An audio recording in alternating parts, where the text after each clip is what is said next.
Assalamualaikum warahmatullahi wabarakatuh. Perkenalkan, nama saya Ririn Kurniasari dari Fakultas Ekonomi Jurusan Manajemen Angkatan 2023. NPM saya 20234130. Baik, jadi di sini saya akan menjawab dan juga menjelaskan tentang berita mengenai perekonomian dan bisnis nasional maupun internasional dalam 1 minggu terakhir dari tugas mata kuliah bisnis internasional. Baik, jadi berikut ini adalah analisis berita ekonomi dan bisnis nasional serta internasional dalam 1 minggu terakhir. Yang pertama, PMI, manufaktur Indonesia kembali melemah.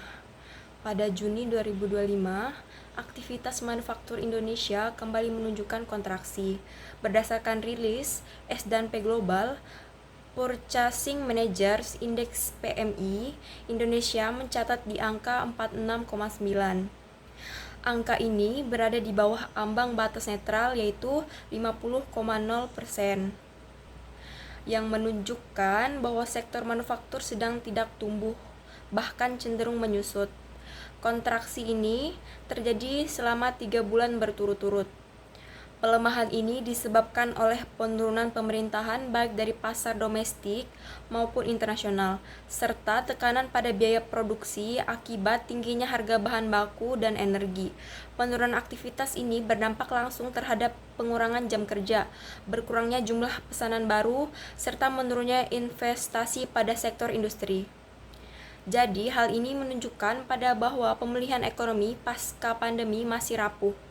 Pemerintahan perlu mendorong stimulus yang lebih agresif, baik dalam bentuk insentif, pajak maupun dukungan pembiayaan agar sektor manufaktur bisa pulih secara berkelanjutan.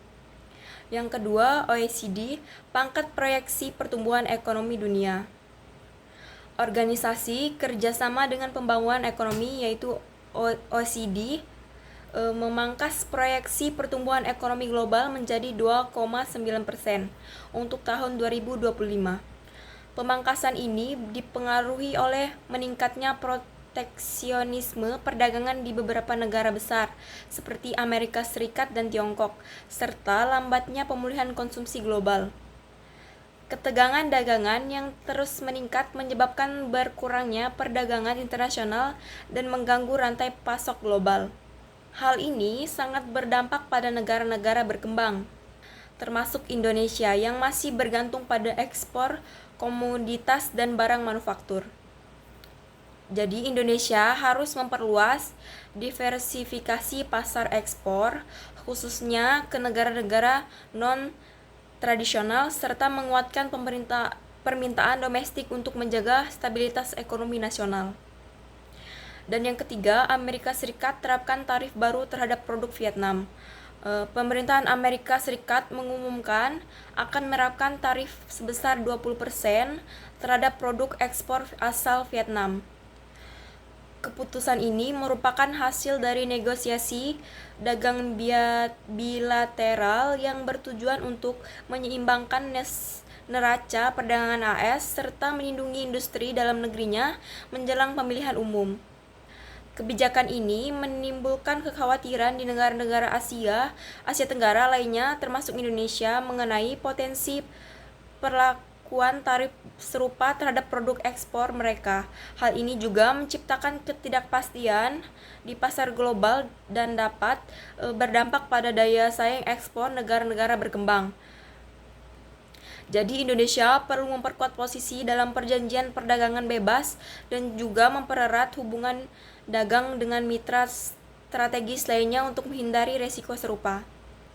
Baik, jadi referensi jurnal pendukung saya yaitu yang pertama Huta Barat R dan Sari D 2024, pengaruh inflasi terhadap daya beli masyarakat kelas menengah di Indonesia, Jurnal Ekonomi dan Pembangunan.